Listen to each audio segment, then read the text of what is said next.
ನಮಸ್ಕಾರ ಸ್ನೇಹಿತರೆ, one life bro YouTube ಚಾನಲ್ಗೆ ಸ್ವಾಗತ. ನಾನು ರೈಡಿಂಗ್ ರಿವ್ಯೂ ಮಾಡ್ತಿರೋ ಬೈಕ್ ಉಸ್ಕುವರ್ನ ವಿಟ್ಪಿಲಿನ್ 250 ಬೈಕ್ ನ ರೈಡಿಂಗ್ ರಿವ್ಯೂ ಮಾಡ್ತಾ ಇದ್ದೀನಿ. ಈ ಕಂಪ್ನಿಯ ನೇಮ್ ಇದೆಯಲ್ಲ, ಪ್ರೊನೌನ್ಸಿಯೇಷನ್ ಇಂಗ್ಲಿಷ್ ನಲ್ಲಿ ಅಸ್ಕುವರ್ನ ಅಂತ ಕರೀತಾರೆ, ಕನ್ನಡದಲ್ಲಿ ಉಸ್ಕುವರ್ನ ಅಂತ ಕರೀತಾರೆ. ಉಸ್ಕುವರ್ನ ಒಂದು ಸ್ವೀಡಿಶ್ ಕಂಪನಿ. ಇನಿಷಿಯಲಿ ಈ ಒಂದು ಕಂಪನಿ ಮೆಟಲ್ ವರ್ಕಿಂಗ್ ಕಂಪನಿ ಆಗಿ ಸ್ಟಾರ್ಟ್ ಆಯ್ತು ಇನ್ 1689. ಅದಾದ್ಮೇಲೆ 1903 ಅಲ್ಲಿ ಮೋಟಾರ್ ಸೈಕಲ್ ಪ್ರೊಡಕ್ಷನ್ ಮಾಡಕ್ಕೆ ಶುರು ಮಾಡಿದ್ರು. ಫಸ್ಟ್ ಮೋಟರೈಸ್ಡ್ ಬೈಸಿಕಲ್ ನ ಸ್ಟಾರ್ಟ್ ಮಾಡಿದ್ರು. ಅದಾದ್ಮೇಲೆ ಬೆಳೀತಾ ಹೋಯ್ತು ಕಂಪನಿ. ಯಾವ ತರ ಅಂದ್ರೆ ಇದು ಒಂದು ಸ್ಟ್ರೀಟ್ ಫೈಟರ್ ಬೈಕ್ ಆಗಿ ಪೋರ್ಟ್ರೇ ಮಾಡ್ತಾ ಬಂದ್ರು. ಉಸ್ಕುವರ್ನ ಒಂದು ಯುರೋಪಿಯನ್ ಬ್ರಾಂಡ್ ಆಗಿರೋದ್ರಿಂದ ಇನಿಷಿಯಲಿ BMW ಅವರು ಬ್ರೀಫ್ಲಿ ಅಕ್ವೈರ್ ಮಾಡಿದ್ರು. ಅದಾದ್ಮೇಲೆ 2013 ನಲ್ಲಿ ಪಿಯರರ್ ಮೊಬಿಲಿಟಿ AG ಕಂಪನಿಗೆ ಹ್ಯಾಡ್ ಅಪ್ ಆಗುತ್ತೆ. ಈ ಒಂದು ಕಂಪನಿ ಪ್ರೀಮಿಯಂ ಪ್ರಾಡಕ್ಟ್ ನ ಪ್ರೊಡಕ್ಷನ್ ಮಾಡುತ್ತೆ, ಲೈಕ್ WP, CF Moto ಮತ್ತೆ KTM, MV Agusta ಬೈಕ್ಸ್ ನೆಲ್ಲ ಈ ಒಂದು ಕಂಪನಿ ಪ್ಯಾಷನೇಟ್ಲಿ ಪರ್ಫಾರ್ಮೆನ್ಸ್ ಟ್ಯೂನ್ ಮಾಡುತ್ತೆ. ಈಗ ನೀವು ನನ್ನ ಕೇಳ್ತೀರಾ, ಉಸ್ಕುವರ್ನ ಬೈಕ್ ಎಲ್ಲಿ ಸಿಗುತ್ತೆ ಗುರು ಅಂತ. ಎಲ್ಲಿ ಸಿಗುತ್ತೆ ಅಂದ್ರೆ KTM ಶೋರೂಮ್ ಅಲ್ಲಿ ಸಿಗುತ್ತೆ ಗುರು. ಬನ್ನಿ ಸಾರ್, ತಗೊಳ್ಳಿ ಸಾರ್. ಉಸ್ಕುವರ್ನ ವಿಟ್ಪಿಲಿನ್ ಇನಿಷಿಯಲಿ ಇದೊಂದು ಕೆಫೆ ರೇಸರ್ ಬೈಕ್ ಆಗಿ ಬಿಟ್ಟಿದ್ರು. ಈಗ ಹ್ಯಾಂಡಲ್ ಬಾರ್ ನೆಲ್ಲ ಚೇಂಜ್ ಮಾಡಿ ಒಂದು ರೋಡ್ ಸ್ಟಾರ್ ಅಥವಾ ಸ್ಟ್ರೀಟ್ ಫೈಟರ್ ಬೈಕ್ ಆಗಿ ಬಿಟ್ಟಿದ್ದಾರೆ. ವ್ಯಕ್ತಿಗಳ ವ್ಯಕ್ತಿತ್ವ ಕೆಲವೊಂದ್ಸಲಿ ಚೇಂಜ್ ಆಗುತ್ತೆ. ದುಡ್ಡು ಜಾಸ್ತಿ ಆದಾಗ, ಟಾಪಿಗೆ ಹೋದಾಗ ಅವ್ರವ್ರು ಹೇಳ್ಕೊಂತಾರೆ ವರ್ಷನ್ 1, ವರ್ಷನ್ 2, ವರ್ಷನ್ 3 ಅಂತ. ಸಾರಿ ಚಾಪ್ಟರ್ 3 ಅಂತ. ಮನುಷ್ಯ ವ್ಯಕ್ತಿತ್ವ ಚೇಂಜ್ ಆದಂಗೆ ಬೈಕ್ ನ ಎಸ್ಥೆಟಿಕ್ಸ್ ಏನ್ ಚೇಂಜ್ ಮಾಡಲ್ಲ ಕಂಪನಿಯವರು. ಆ ಒಂದು ಎಸ್ಥೆಟಿಕ್ಸ್ ಅದೇ ತರ ಇಟ್ಟಿರ್ತಾರೆ. ಸಮ್ ರೈಡಿಂಗ್ ಕಂಫರ್ಟ್ ನ ಚೇಂಜ್ ಮಾಡ್ತಾ ಹೊರತು ಆ ಬೈಕ್ ನ ಎಸ್ಥೆಟಿಕ್ಸ್ ಯಾವ ತರ ಇರುತ್ತೋ, ಆ ರೈಡಿಂಗ್ ಫೀಲ್, ಆ ಬೈಕ್ ನ ಫೀಲ್, ಆ ಒಂದು ಪರ್ಫಾರ್ಮೆನ್ಸ್, ಆ ಒಂದು ರೈಡಿಂಗ್ ಡೈನಾಮಿಕ್ಸ್, ಆ ಒಂದು seating posture same to same ಇರುತ್ತೆ. ಬಟ್ ನಿಮಗೆ ಯಾವುದೇ ವರ್ಷನ್ ಬರಲಿ, ಯಾವುದೇ ಚಾಪ್ಟರ್ ಬರಲಿ, ಕಸ್ಟಮರ್ಸ್ಗೆ ಅಥವಾ ರೈಡರ್ಸ್ಗೆ ಒಂದು ಕಂಫರ್ಟ್ ಲೆವೆಲ್ ಕೊಡಕ್ಕೇನೆ ಈ ಒಂದು ಕಂಪ್ನಿಗಳೆಲ್ಲ ಒದ್ದಾಡ್ತಾರೆ. ಯಾವುದೇ ಕಂಪ್ನಿ ಆಗ್ಲಿ ಒಂದು ಒಳ್ಳೆ ಬೈಕ್ ಬಿಡಬೇಕು ಅಂತಾನೆ ಇರುತ್ತೆ. ಇದು ಒಂದು ಒಳ್ಳೆ ಬೈಕ್ ಅಂತ ಹೇಳ್ತೀನಿ. 250cc ಅಲ್ಲಿ ಈ ಒಂದು ಬೈಕ್ ಅಲ್ಲಿ ಫೀಲ್ ಅಂಡ್ ಫೀಡ್ಬ್ಯಾಕ್ ಡೈರೆಕ್ಟ್ ಆಗಿ ಸಿಗುತ್ತೆ ನಿಮಗೆ. ಸೊ ಸ್ಪೆಸಿಫಿಕೇಶನ್ ಫೀಚರ್ಸ್ ಬಗ್ಗೆ ತಿಳಿಸ್ಕೊಡ್ತೀನಿ. Let's dive into review. Vitpilen 250 headlight ವಿಚಾರಕ್ಕೆ ಬಂದಾಗ LED headlight with day time running light ಜೊತೆ ಬರುತ್ತೆ. ಇಂಡಿಕೇಟರ್ಸ್ ವಿಚಾರಕ್ಕೆ ಬಂದಾಗ 4 indicators LED lights. Tail light ವಿಚಾರಕ್ಕೆ ಬಂದಾಗ LED ಟೈಲ್ ಲೈಟ್ ಜೊತೆ ಬರುತ್ತೆ. ಇನ್ನು ಸ್ಪೀಡೋಮೀಟರ್ ವಿಚಾರಕ್ಕೆ ಬಂದಾಗ 5 ಇಂಚಸ್ LCD ಡಿಸ್ಪ್ಲೇ ಜೊತೆ ಬರುತ್ತೆ. ಇದರಲ್ಲಿ tachometer, speedometer, gear position indicator, engine ನ ಹೀಟ್ ಎಷ್ಟಿದೆ ಅಂತ ಎಲ್ಲ ತೋರಿಸುತ್ತೆ. ಅಂಡ್ ಇದರಲ್ಲಿ ಕ್ವಿಕ್ ಶಿಫ್ಟರ್ ಮತ್ತೆ ಸೂಪರ್ ಮೋಟೋ ABS ಎಲ್ಲ ಆಫ್ ಆನ್ ಮಾಡ್ಕೊಬಹುದು. ಈ 5 ಇಂಚಸ್ LCD ಡಿಸ್ಪ್ಲೇ ಕೆಳಗಡೆ ಟೈಪ್ ಸಿ ಚಾರ್ಜಿಂಗ್ ಪೋರ್ಟ್ ಕೊಟ್ಟಿದ್ದಾರೆ. ಮೊಬೈಲ್ ನ ಆರಾಮಾಗಿ ಚಾರ್ಜ್ ಮಾಡ್ಕೊಂಡೆಲ್ಲ ಓಡಿಸಬಹುದು. ರೈಡರ್ ಏಡ್ಸ್ ವಿಚಾರಕ್ಕೆ ಬಂದಾಗ ರೈಡ್ ವೈರ್ ಕೊಟ್ಟಿದ್ದಾರೆ, ಕ್ವಿಕ್ ಶಿಫ್ಟರ್ ಪ್ಲಸ್ ಕೊಟ್ಟಿದ್ದಾರೆ, super moto ABS, type C charging port ಮತ್ತೆ ಹಜಾರ್ಡ್ ಬ್ಲಿಂಕರ್ ಎಲ್ಲ ಬರುತ್ತೆ. 4-ವೇ ಮೆನು ಸ್ವಿಚ್ ಕಂಟ್ರೋಲರ್ ಎಲ್ಲ ಬರುತ್ತೆ ಹ್ಯಾಂಡಲ್ ಬಾರ್ ನಲ್ಲಿ. ಆಮೇಲೆ ಬ್ಲೂಟೂತ್ ಈ ಒಂದು ಬೈಕ್ ಅಲ್ಲಿ ಸ್ಟ್ಯಾಂಡರ್ಡ್ ಆಗಿ ಬರಲ್ಲ. ಐ ಥಿಂಕ್ ಆಪ್ಷನಲ್ ಆಗಿ ಕೊಟ್ಟಿದ್ದಾರೆ, ಬೇಕಂದ್ರೆ ನೀವು ಹಾಕಿಸ್ಕೊಬಹುದು.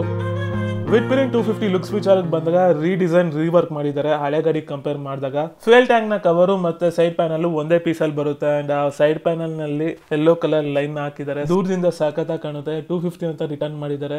Single piece seat, 2 level seating ಕೊಟ್ಟಿದ್ದಾರೆ. ಫ್ರೇಮ್ ವಿಚಾರಕ್ಕೆ ಬಂದಾಗ ಈ ಒಂದು ಬೈಕ್ ಅಲ್ಲಿ ಈಗ ನ್ಯೂ ಸ್ಟೀಲ್ ಟೆರ್ಲಿಸ್ ಫ್ರೇಮ್ ಬರುತ್ತೆ ವಿತ್ ನಾರ್ಮಲ್ ಸಬ್ ಫ್ರೇಮ್ ಜೊತೆ ಬರುತ್ತೆ. ಡ್ಯೂಕ್ 250 ಅಲ್ಲಿ ಅಲ್ಯೂಮಿನಿಯಂ ಸಬ್ ಫ್ರೇಮ್ ಬರುತ್ತೆ. ಫ್ರೇಮ್ ಗೆ ಮತ್ತೆ ವೀಲ್ ಗೆ ತುಂಬಾನೇ ಗ್ಯಾಪ್ ಇದೆ, ಯಾಕಂದ್ರೆ ಪಿಲಿಯನ್ ಮತ್ತೆ ರೈಡರ್ ಕುಂತಾಗ ಕೆಳಗಡೆ ಬರುತ್ತೆ. ಸೊ ಆ ಗ್ಯಾಪ್ ತುಂಬುತ್ತೆ. ಬೈಕ್ ನ ಎಸ್ಥೆಟಿಕ್ಸ್ ಅದೇ ತರ ಮೇಂಟೈನ್ ಮಾಡಿದ್ದಾರೆ. ಆಫ್ ಸೈಡ್ ಸಸ್ಪೆನ್ಷನ್ ಡ್ಯೂಕ್ 250 ಗಿನ್ನ ಈ ಒಂದು ಬೈಕ್ ಚೆನ್ನಾಗಿರುತ್ತೆ, ಯಾಕಂದ್ರೆ ಗಾಡಿ ತುಂಬಾನೇ ಲೀನ್ ಆಗಿದೆ ಅಂಡ್ ತುಂಬಾನೇ ಫ್ಲಾಟ್ ಆಗಿರೋದ್ರಿಂದ ಸಸ್ಪೆನ್ಷನ್ ಕ್ಲೀನ್ ಆಗಿ ವರ್ಕ್ ಆಗೋದು ಗೊತ್ತಾಗುತ್ತೆ.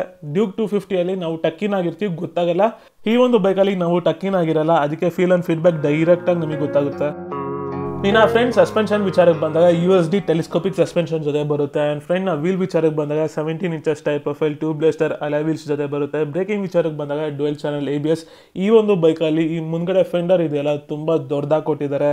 ಉಸ್ಕುವರ್ ಅಂತ ಎಲ್ಲ ಲೋಗೋನ ಪ್ಲೇಸ್ ಮಾಡಿದಾರೆ ಅಂಡ್ ಸಖತ್ತಾಗಿ ಕಾಣುತ್ತೆ. ಯಾವ ತರ ಅಂದ್ರೆ ನಿಂಜಾ ವಾರಿಯರ್ಸ್ ತರ ಕಾಣಿಸುತ್ತೆ ಈ ಒಂದು ಬೈಕ್. ಬ್ಯಾಕ್ ಸೈಡ್ ಸಸ್ಪೆನ್ಷನ್ ವಿಚಾರಕ್ಕೆ ಬಂದಾಗ ಮೋನೋಶಾಕ್ ಸಸ್ಪೆನ್ಷನ್ ಜೊತೆ ಬರುತ್ತೆ. ಬ್ಯಾಕ್ ಸೈಡ್ ನ ವೀಲ್ ವಿಚಾರಕ್ಕೆ ಬಂದಾಗ 17 inches tyre profile wider tyre section alloy wheels ಜೊತೆ ಬರುತ್ತೆ. ಅಂಡ್ ಬ್ಯಾಕ್ ಸೈಡ್ ನ ಬ್ರೇಕಿಂಗ್ ವಿಚಾರಕ್ಕೆ ಬಂದಾಗ dual channel ABS. Back side ನ ವೀಲ್ ನ ಡ್ರೈವ್ ಬಂದು ಚೈನ್ ಡ್ರೈವ್. ಫಿಂಗರ್ ಅನ್ನ ಎಲ್ಲ ನೀಟಾಗಿ ಕೊಟ್ಟಿದ್ದಾರೆ. ಹ್ಯಾಂಡಲ್ ಗ್ರಿಪ್ಸ್ ಎಲ್ಲ ಹೆವಿ ಆಗಿದೆ. ಅಂಡ್ ಅಂಡರ್ ಬೆಲ್ಲಿ ಎಕ್ಸಾಸ್ಟ್ ಬರುತ್ತೆ. ಫುಟ್ ಪೆಕ್ಸ್ ಎಲ್ಲ ಇನ್ ಡೀಟೇಲ್ ಆಗಿ ಹೆವಿಯಾಗಿ ವರ್ಕ್ ಮಾಡಿದ್ದಾರೆ. ಸ್ಯಾರಿ ಗಾರ್ಡ್ ಎಲ್ಲ ನೀಟಾಗಿ ಕೊಟ್ಟಿದ್ದಾರೆ. ಅಂಡ್ ಈ ಒಂದು ಬೈಕ್ ಅಲ್ಲಿ ಒಂದೇ ಕಲರ್ ಅಷ್ಟೇ ಬರೋದು, ಬಿಟ್ರೆ ಯಾವ್ದು ಬೇರೆ ಕಲರ್ ಬರೋದೇ ಇಲ್ಲ.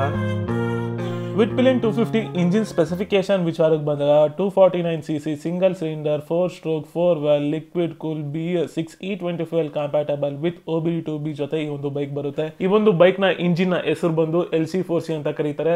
Maximum power 31 PS of power produce ಆಗುತ್ತೆ. Maximum torque 25 Nm of torque produce ಆಗುತ್ತೆ at the rate of 7500 RPM. ಈ ಒಂದು ಬೈಕ್ ಅಲ್ಲಿ 6 ಸ್ಪೀಡ್ ಗೇರ್ ಟ್ರಾನ್ಸ್ಮಿಷನ್ ಬರುತ್ತೆ. And fuel tank capacity 13.5 litres ಬರುತ್ತೆ. ಮೈಲೇಜ್ ಅರೌಂಡ್ 30 ರಿಂದ 35 km per litre mileage mileage ಕೊಡುತ್ತೆ. And service cost ವಿಚಾರಕ್ಕೆ ಬಂದಾಗ 2,000 ಇಂದ 3,000 ರೂಪಾಯಿ ಆಗ್ಬೋದು. ವರ್ಸ್ಟ್ ಕೇಸ್ ಜಾಸ್ತಿನೂ ಆಗ್ಬೋದು. ಬೈಕ್ ನ ವೈಟ್ ಬಂದು 163 kg. ಈ ಒಂದು ಬೈಕ್ ನ ಯಾಕೆ ತಗೊಳ್ಬೇಕು ಅಂತ ಹೇಳೋದಾದ್ರೆ, ನೀವು R15 ಓಡಿಸ್ತಿರಲ್ಲ, ಯಾವ ತರ ನಿಮಗೆ ಫೀಲ್ ಅಂಡ್ ಫೀಡ್ಬ್ಯಾಕ್ ಇರುತ್ತೋ ಅದೇ ತರ ಈ ಒಂದು ಬೈಕ್ ಅಲ್ಲಿ ಕೊಡುತ್ತೆ. ಯಾಕಂದ್ರೆ ತುಂಬಾ ಮುಂದೆ ಬಗ್ಗಂಗಿಲ್ಲ, ತುಂಬಾ ಹಿಂದೆನೂ ಕುತ್ಕೊಳಂಗಿಲ್ಲ. ಒಂಥರ ರೋಡ್ ಸ್ಟಾರ್ ಬೈಕ್ ತರ ಅಂತಾನು ಹೇಳಕ್ಕಾಗಲ್ಲ, ಸ್ಟ್ರೀಟ್ ಫೈಟರ್ ಬೈಕ್ ತರ ಅಂತಾನು ಹೇಳಕ್ಕಾಗಲ್ಲ. ಬಟ್ ಕಂಪ್ನಿಯವರು ಈ ಒಂದು ಬೈಕ್ ನ ಒಂದು ರೋಡ್ ಸ್ಟಾರ್ ಬೈಕ್ ಅಂತ ಪೋರ್ಟ್ರೇ ಮಾಡ್ತಾ ಇದಾರೆ. ಬಟ್ ನನಗೇನೋ ತುಂಬಾನೇ ಕಮಿಟೆಡ್ ಮತ್ತೆ ಫೀಲ್ ಅಂಡ್ ಫೀಡ್ಬ್ಯಾಕ್ ಡೈರೆಕ್ಟ್ ಆಗಿ ಹೊಡೆಯುತ್ತೆ. ಲೈಕ್ R15 ಮತ್ತೆ ಸಮ್ ಸ್ಪೋರ್ಟ್ಸ್ ಬೈಕ್ ತರ ಫೀಲ್ ಆಗುತ್ತೆ ನನಗೆ. ಅದಕ್ಕೋಸ್ಕರ ನಾನು ಇದನ್ನ ಯಾವುದೇ ಒಂದು ಸೆಗ್ಮೆಂಟ್ ಗೆ ನನ್ನ ಒಂದು ಎಕ್ಸ್ಪೀರಿಯನ್ಸ್ ಮುಖಾಂತರ ನಾನು ಹೇಳಕ್ ಹೋಗಲ್ಲ. ಬಟ್ ಫೀಲ್ ಅಂಡ್ ಫೀಡ್ಬ್ಯಾಕ್ ಅಂತೂ ಮಸ್ತ್ ಆಗಿದೆ. ವಿಂಡ್ ಬ್ಲಾಸ್ಟ್ ಅಂತೂ ಹೆವಿಯಾಗಿ ಆಗುತ್ತೆ. ಈ ಬೈಕ್ ನ ಚೆನ್ನಾಗಿ ಓಡಿಸಿದೀನಿ. ರೈಡಿಂಗ್ ರಿವ್ಯೂ ಮಾಡಕ್ಕಿನ ಮುಂಚೆನೆ 2023 ವಿಟ್ಪಿರಿನ್ ಮಾಡೆಲ್ ನ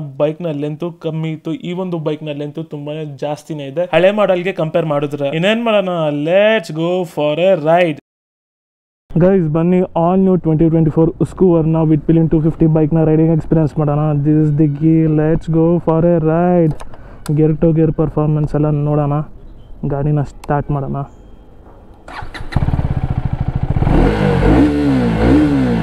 ಎಕ್ಸಾಸ್ಟ್ ಈ ಥರ ಕೇಳಿಸುತ್ತೆ, ಇಂಜಿನ್ನ ಸೌಂಡು ಈ ಥರ ಕೇಳಿಸ್ತಿದೆ. Let's go for a ride.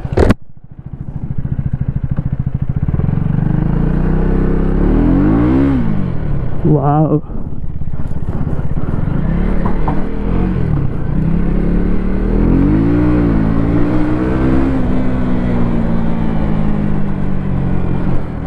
ತುಂಬಾ ರಿಲ್ಯಾಕ್ಸ್ ಆಗಿದೆ ಗುರು. ಲೈಟ್ ವೇಟ್ ಅನಿಸುತ್ತೆ ಬೈಕು.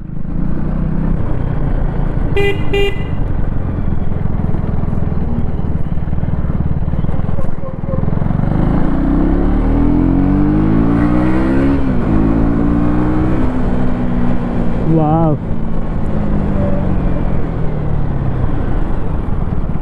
ಬ್ರೇಕಿಂಗ್ ಚೆನ್ನಾಗಿದೆ.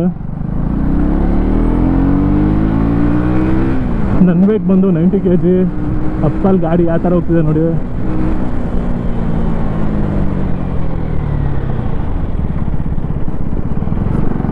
ಫ್ರಂಟು ಸಸ್ಪೆನ್ಷನು ತುಂಬಾ ಚೆನ್ನಾಗಿದೆ. USD ಫೋಕ್ಸು ಫುಲ್ ಸಖತ್ತಾಗಿದೆ. ಈ ಒಂದು ಸೀಟಿಂಗ್ ಪೋಸ್ಟರಲ್ಲಿ ಒಂದು ಪವರ್ಗೆ ಬ್ಯಾಕ್ ಸೈಡ್ ಫುಲ್ ಆಗ್ತಿದ್ದೀನಿ. ಆರನ್ನು ಚೇಂಜ್ ಮಾಡಿಸ್ಕೊಬೇಕು ನೀವು ಈ ಗಾಡಿ ತಗೊಂಡ್ರೆ, ಯಾಕಂದರೆ ಲೌಡಾಗಿಲ್ಲ. ಸೆಕೆಂಡ್ ಗೇರಲ್ಲಿ ಆರಾಮಾಗಿ 8000 RPM ಟಚ್ ಆಗುತ್ತೆ.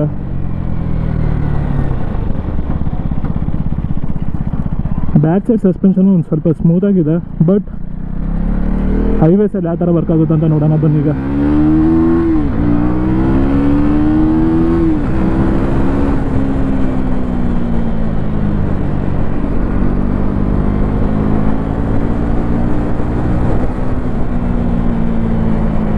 ಸ್ಟೇಬಲ್ ಆಗಿದೆ ಬ್ಯಾಕ್ ಸೈಡ್ ಸಸ್ಪೆನ್ಷನು.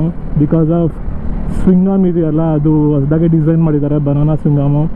ಸೊ ತುಂಬ ಬೌನ್ಸಿ ಇಲ್ಲ, ತುಂಬ ಸ್ಟಿಫರ್ ಸೈಡು ಇಲ್ಲ, ಸ್ಟೇಬಲ್ ಆಗಿದೆ. ಸೊ ಈಗ ಗೇರ್ ಟು ಗೇರ್ ಪರ್ಫಾರ್ಮೆನ್ಸ್ ನೋಡೋಣ ಬನ್ನಿ. First gear,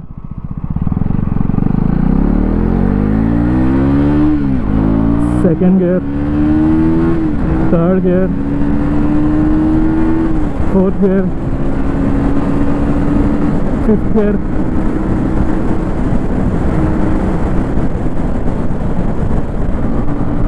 sixth gear,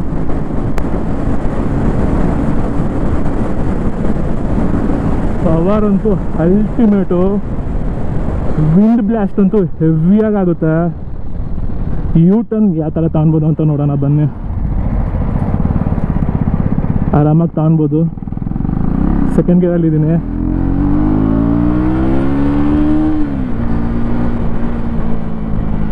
adrenal rush ಈ ಒಂದು ಬೈಕಲ್ಲಿದೆ, ಫೀಲ್ ಆಗ್ತಿದೆ.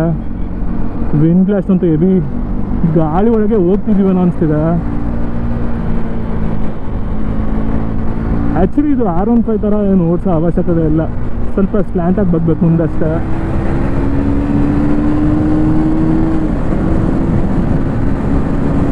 ವಾವ್,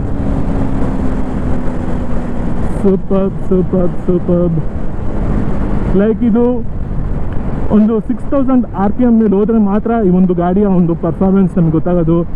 4000 3000 RPM ಮೇಲೆ ಇದ್ದರೆ ನಾರ್ಮಲ್ ಬೈಕ್ ಥರನೇ ಅನಿಸುತ್ತೆ. But when it touch 5 to 6000 RPM ಇದ್ರ ಆಟನೇ ಬೇರೆ. ಮ್ಯಾನ್ಯೂವರ್ ಅಂತೂ ಆರಾಮಾಗಿ ತಾಣ್ಬೋದು, ಕಂಟ್ರೋಲಿಂಗ್ ಆರಾಮಾಗಿ ತಾಣ್ಬೋದು, ರೋಡ್ ಗ್ರಿಪ್ ಹೆವಿಯಾಗಿದೆ. ಆ್ಯಕ್ಚುಲಿ ನಿಮಗೆ ಈ ಗಾಡಿ ಮೇಲೆ ಕೂತ್ಕೊಂಡ್ರೆ ರೋಡ್ ಕ್ಲೀನಾಗಿ ಕಾಣುತ್ತೆ.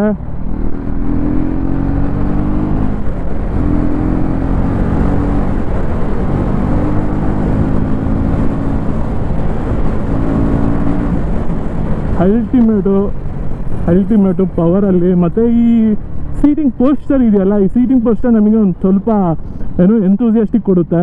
ಲೈಕ್ ಒಂದು ನಾರ್ಮಲ್ ಬೈಕ್ ಥರನೇ ಅನಿಸಲ್ಲ ಇದು. ನಾವು ಗಾಡಿ ಒಳಗೆ ಟಕ್ಕಿನಾಗಿರಲ್ಲ, ಗಾಡಿ ಮೇಲೆ ಕುಂತಿರ್ತೀವಿ. ಸೊ ಅದರಿಂದ ನಮಗೆ ಒಂದು ರಿಯಲ್ ಪವರ್ ನಮಗೆ ಗೊತ್ತಾಗುತ್ತೆ ಈ ಒಂದು ಗಾಡಿದು. ಸೀಟಿಂಗ್ ಪೋಸ್ಟರ್ ವಿಚಾರಕ್ಕೆ ಬಂದಾಗ ಅಪ್ರೈಟು ಗಾಡಿ ಮೇಲೆ ಕುಂತಿರ್ತೀವಿ. ಆ್ಯಂಡ್ ಫುಟ್ ಪ್ಯಾಕ್ಸು ಸೇರ್ ಸೆಟಪ್ ಇದೆ. ಬಟ್ ಒಂದು ಸ್ವಲ್ಪ ಏನು ನನಗೆ ಈ ಡ್ಯೂಕ್ 250 ಥರ ಅನಿಸಲ್ಲ, ಇದು ಬೇರೆ ಸ್ಪೆಷಲ್ ಗಾಡಿ ಅನಿಸುತ್ತೆ ಇದು. ನಾವು ಗಾಡಿ ಮೇಲೇ ಕುಂತಿರ್ತೀವಿ.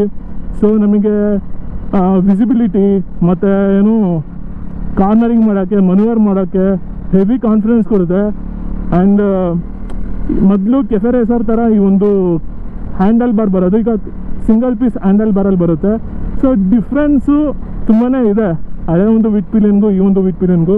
ಬಟ್ ಇದು ಸಖತ್ತಾಗಿದೆ ಬಿಕಾಸ್ ಆಫ್ ರೀಟ್ಯೂನ್ಡ್ ಇಂಜಿನ್ ಮತ್ತು ಹೊಸ ಸ್ವಿಂಗ್ ಮೇಲೆ ಕೊಟ್ಟಿರೋದ್ರಿಂದ, ಒಂದು ಹೊಸ ಬಾಡಿ ಲುಕ್ ಕೊಟ್ಟಿರೋದ್ರಿಂದ ಗಾಡಿ ಸಖತ್ತಾಗಿದೆ ಆ್ಯಂಡ್ ಸಖತ್ತಾಗಿ ಪರ್ಫಾರ್ಮೆನ್ಸ್ ಆಗುತ್ತೆ. ಈಗ ಪಾತಲ್ಸಲ್ಲಿ ನುಗ್ಸಿ ಸಸ್ಪೆನ್ಷನ್ ಯಾವ ಥರ ವರ್ಕ್ ಆಗೋದು ಅಂತ ನೋಡೋಣ. ನಮಗೆ ಪಾತಲ್ಸು ಕ್ಲೀನಾಗಿ ಗೊತ್ತಾಗುತ್ತೆ ಈ ಒಂದು ಗಾಡಿಯಲ್ಲಿ ಹೋದ್ರೆ.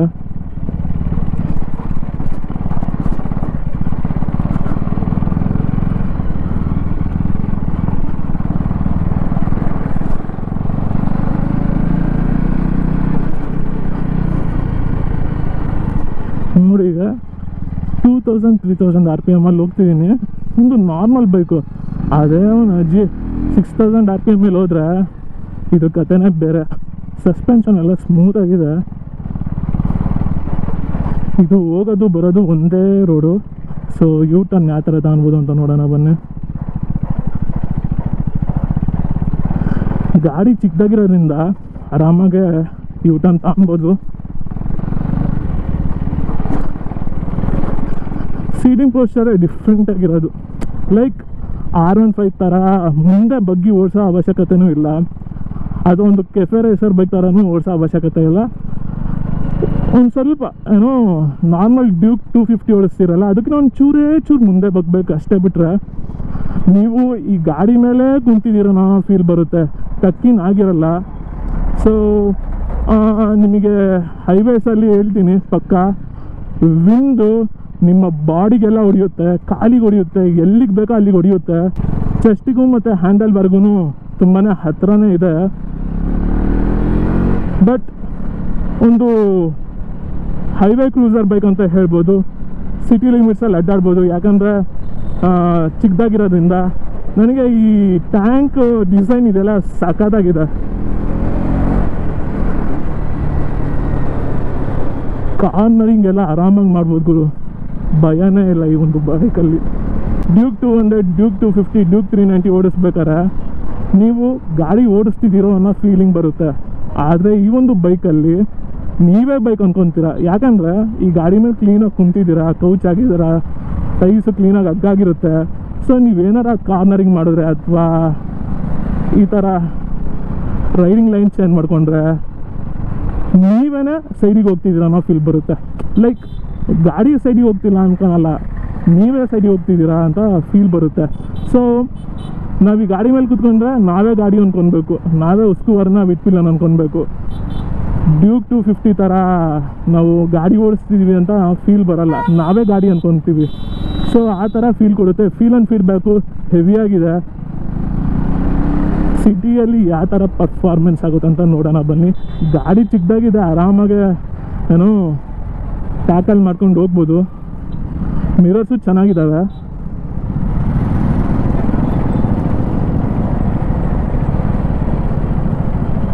ಫುಲ್ ಮುಂದೆ ಬಗ್ಗಿರೋ ಫೀಲಿಂಗ್ ಬರುತ್ತೆ, ಬಟ್ ಫುಲ್ ಮುಂದೆ ಬಗ್ಗಿರಲ್ಲ. ಯಾಕಂದರೆ ಮುಂದ್ಗಡೆ ಸ್ಪೀಡೋಮೀಟರ್ ಆದಮೇಲೆ ನಮಗೆ ಏನೂ ಲೈಕ್ ಫುಲ್ ರೋಡೇ ಕಾಣಿಸೋದು. ಡ್ಯೂಕ್ 390 250 ಥರ ನಮಗೆ ಫೀಲ್ ಕೊಡಲ್ಲ. ಇದು ಬೇರೆ ಒಂದು ಲೋಕದ, ಬೇರೆ ಒಂದು ಪ್ರಪಂಚದ ಬೈಕ್ ಥರ ಅನಿಸುತ್ತೆ. ಲೈಕ್ ನಾನು ಹೇಳ್ಬೋದು, ಈ ಒಂದು ಬೈಕ್ನ ಡಿಸೈನು ನಮ್ಮ ಒಂದು ವರ್ಲ್ಡಿಗೆ ಮಾಡದಿಲ್ದಿರೋ ಒಂದು ಡಿಸೈನ್ ಅಂತ ಹೇಳ್ತೀನಿ. ಯಾವುದೋ ಹೇಲಿಯನಿಗೆ ಮಾಡಿರೋ ಥರ ಈ ಒಂದು ಡಿಸೈನ್ ಮಾಡಿದ್ದಾರೆ. ಲೈಕ್ ಆ ಥರ ಫೀಲಿಂಗ್ ಕೊಡ್ತಿದ್ದಾರೆ. ಲೈಕ್ ನೀವು ಗಾಡಿ ಒಳಗೆ ಟಕ್ಕಿನ ಆಗೋದೇ ಇಲ್ಲ, ನೀವು ಗಾಡಿ ಮೇಲೆ ಕುಂತಿರ್ತೀರ, ಬಟ್ ಕಾನ್ಫಿಡೆನ್ಸ್ ಕೊಡುತ್ತೆ ಓಡಿಸೋಕ್ಕೆ. ರಿಸ್ಟ್ ಪೇನ್ ಎಲ್ಲ ಬರಲ್ಲ.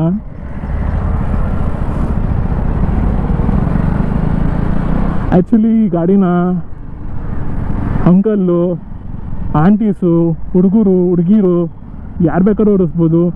ಲಾಂಗ್ ಡ್ರೈವ್ ತಗೊಂಡೋಗ್ಬೋದು, ಶಾರ್ಟ್ ಡ್ರೈವ್ ತಗೊಂಡೋಗ್ಬೋದು. ಲಾಂಗ್ ಡ್ರೈವ್ ತಗೊಂಡೋದ್ರೆ ಬ್ಯಾಗ್ಸ್ ಎಲ್ಲ ಮೌಂಟ್ ಮಾಡೋಕ್ಕೆ ಕಷ್ಟ, ಬಟ್ 1-2-3 ದಿವಸ ಟ್ರಿಪ್ಪಿಗೆ ಹೋಗ್ತೀರಂದರೆ ಆರಾಮಾಗಿ ತಗೊಂಡೋಗ್ಬೋದು. ಮತ್ತು ಕಾಲೇಜಿಗೆ ಮೇಯ್ನು ಅಜ್ಜಿ ಹೋಗ್ಬೇಕು ಫಾಸ್ಟಾಗಿ, ಸಂಧಿ ಒಳಗೆ ಮುಗಿಸ್ಕೊಂಡು ಹೋಗ್ಬೇಕು ಅಂದರೆ ಈ ಒಂದು ಬೈಕ್ ಹೇಳಿ ಮಾಡಿಸಿದ್ದು. Back side wider tyre section ಕೊಟ್ಟಿದ್ದಾರಲ್ಲ, ಇಟ್ ಫೀಲ್ ಲೈಕ್ ಕಂಫರ್ಟಬಲ್. ನೋಡಿ ಸಿಟಿಯಲ್ಲಿ ಈ ಥರ ಓಡಿಸ್ಬೋದು.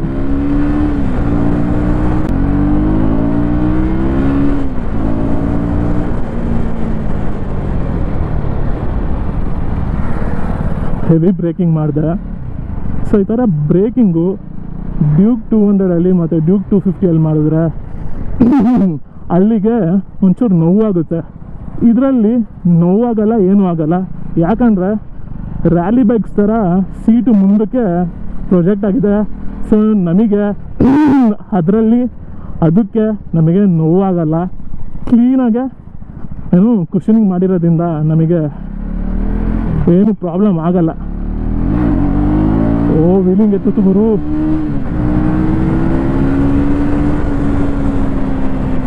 ಮಿಡ್ ರೇಂಜ್ ಚೆನ್ನಾಗಿದೆ. ಟಾಪ್ ಎಂಡ್ ಅಂತೂ ಕೇಳಲೇಬೇಡಿ. ನೀವು ನೋಡಿದ್ರಲ್ಲ, ಹೆವಿ ಆಗಿದೆ ಟಾಪ್ ಎಂಡು. ಸುಮ್ಮನೆ ಹೋಗ್ತಾ ಇರ್ತದೆ ನೋಡಿ. ಈ ಥರ ಮಾಡಿದಾಗೇನೆ ನೀವೇ ಗಾಡಿ ಅಂತ ಫೀಲ್ ಬರುತ್ತೆ.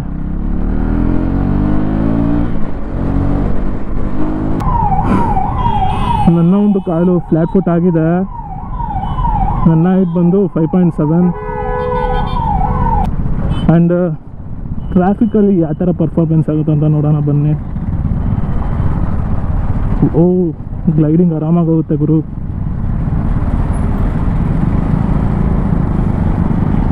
ಬ್ಯಾಲೆನ್ಸಿಂಗ್ ಆರಾಮಾಗಿ ಮಾಡ್ಬೋದು. ವೈ? ಬಿಕಾಸ್ ಸೆಂಟರ್ ಆಫ್ ಗ್ರಾವಿಟಿನೂ ಚೆನ್ನಾಗಿದೆ, ವೈಡರ್ ಟೈರ್ ಸೆಕ್ಷನ್ ಕೊಟ್ಟಿದ್ದಾರೆ.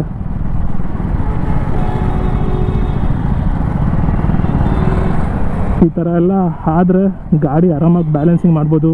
ವೈ? ಬಿಕಾಸ್ ಲೈಟ್ ವೆಯ್ಟ್ ಆಗಿದೆ, ಶಾರ್ಟ್ ಆನ್ ಆಗಿದೆ, ಆ್ಯಂಡ್ ಗ್ರಿಪ್ಪಿ ಆಗಿದೆ. ಈ ಒಂದು ಗಾಡಿನ ಆಫೀಸು, ಕಾಲೇಜು, ಎಲ್ಲಿಗೆ ಬೇಕಾದ್ರೂ ತಗೊಂಡೋಗ್ಬೋದು. ಲಾಂಗ್ ಟ್ರಿಪ್ಪು, ಶಾರ್ಟ್ ಟ್ರಿಪ್ ಎಲ್ಲಿಗೆ ಬೇಕಾದ್ರೂ ತಗೊಂಡೋಗ್ಬೋದು. ಅಷ್ಟು ಚೆನ್ನಾಗಿದೆ ಈ ಒಂದು ಇಂಜಿನ್, ಈ ಒಂದು ಸೀಟಿಂಗ್ ಪೋಸ್ಚರು. ಬಟ್ ಲಾಂಗ್ ಟ್ರಿಪ್ ಹೋಗೋರಿಗೆ ಒಂದೇ ಒಂದು ನಾನು ಸಜೆಷನ್ ಕೊಡೋದು, ಶೋಲ್ಡರ್ ಬ್ಯಾಗ್ ಇರುತ್ತಲ್ಲ, ಅದನ್ನು ಒಂದು 4 kgಕ್ಕಿಂತ ಜಾಸ್ತಿ ಲೋಡ್ ಮಾಡ್ಕೊಂಡು ಹೋಗಬೇಡಿ. ಲೋಡ್ ಮಾಡ್ಕೊಂಡು ಹೋದರೆ ನಿಮಗೆ ಪಕ್ಕ ಬ್ಯಾಕ್ ಪೇನ್ ಬರುತ್ತೆ, ಶೋಲ್ಡರ್ ಪೇನ್ ಬರುತ್ತೆ. ಸೊ ಲಾಂಗ್ ಡ್ರೈವ್ ಹೋಗೋರಿಗೆ ಒಂದೇ ಒಂದು ಸಜೆಷನು, ಶೋಲ್ಡರ್ ಬ್ಯಾಗ್ ಇರುತ್ತಲ್ಲ ಅದಕ್ಕೆ ಜಾಸ್ತಿ ಲಗೇಜ್ ಹಾಕೊಂಡ್ಬೇಡಿ. ಬ್ಯಾಕ್ ಸೈಡ್ ಪ್ಯಾನಿಯರ್ ತೊಗೊಳ್ಳಿ, ಇಲ್ಲಾಂದರೆ ಮುಂದ್ಗಡೆ ಟ್ಯಾಂಕ್ ಪ್ಯಾನಿಯರ್ ತೊಗೊಳ್ಳಿ. ಸೊ ನಿಮಗೆ ಆವಾಗ ಬ್ಯಾಕ್ ಪೇನ್ ಬರಲ್ಲ ಅಥವಾ ಶೋಲ್ಡರ್ ಪೇನ್ ಎರಡೂ ಬರಲ್ಲ. ಫೈನಲ್ ಆಗಿ ಈ ಗಾಡಿ ಬಗ್ಗೆ ಹೇಳೋದಾದರೆ ಒಂದು good looking, good performance bike ಅಂತ ಹೇಳ್ತೀನಿ. ಯಾವುದೇ ಹ್ಯಾಂಗಲ್ ಆದರೂ ಇರಿ, ಫೋಟೋ ತೆಗೀರಿ, ಈ ಒಂದು ಗಾಡಿ ಸಖತ್ತಾಗಿ ಕಾಣುತ್ತೆ. ಆ್ಯಕ್ಚುಲಿ ಈಗ ಡ್ಯೂಕ್ 200, ಡ್ಯೂಕ್ 250 ಎಲ್ಲ ನಾವು ಗಾಡಿ ಓಡಿಸ್ತೀವಿ ಅನ್ನೋ ಫೀಲ್ ಇರುತ್ತೆ. ಬಟ್ ಈ ಒಂದು ಬೈಕಲ್ಲಿ ನಾವೇ ಗಾಡಿಯಾಗಿರ್ತೀವಿ. ಯಾಕಂದರೆ ನಾವು ಕ್ಲೀನಾಗಿ ಗಾಡಿ ಮೇಲೆ ಕುಂತಿರ್ತೀವಿ. ಸೊ ನಮಗೆ ಕಾರ್ನರಿಂಗ್ ಮಾಡಿದಾಗ ಅಥವಾ ಒಂದು ಸಡನ್ ಬ್ರೇಕ್ ಹಾಕಿದಾಗ ಅಥವಾ ಏನೇ ಒಂದು ಥ್ರಿಲ್ಲಿಂಗ್ ಮೂಮೆಂಟ್ ಆದ್ರೂ ಡೈರೆಕ್ಟ್ ಫೀಲ್ ಆಗುತ್ತೆ. ಗಾಡಿಗೆ ಆ ಥರ ಫೀಲ್ ಆಗುತ್ತೋ ನಮಗೂ ಆ ಥರ ಫೀಲ್ ಆಗುತ್ತೆ. ಲೈಕ್ ನಾವೇ ಗಾಡಿ ಥರ ಇರ್ತೀವಿ. ಒಂದು ಹೇಳ್ತೀನಿ ಅಂದರೆ, ನೀವೊಂದು ಸ್ಪೋರ್ಟ್ಸ್ ಟೂರರ್ ಬೈಕ್ ಬೇಕು ಅಂದರೆ ನೀವು R15 ಹೋಗ್ಬೇಡಿ. ಕಣ್ಣು ಮುಚ್ಕೊಂಡು ಈ ಒಂದು ಗಾಡಿಗೆ ಬನ್ನಿ, ಹುಸ್ಕೂವರ್ನ ವಿಟ್ಪಿಲಿನ್ 250ಗೆ. ಸೊ ಬಂದು KTM ಬನಶಂಕರಿ ನಲ್ಲಿ ನೀವು ಈ ಗಾಡಿನ ಪರ್ಚೇಸ್ ಮಾಡಿ. Thank you for watching.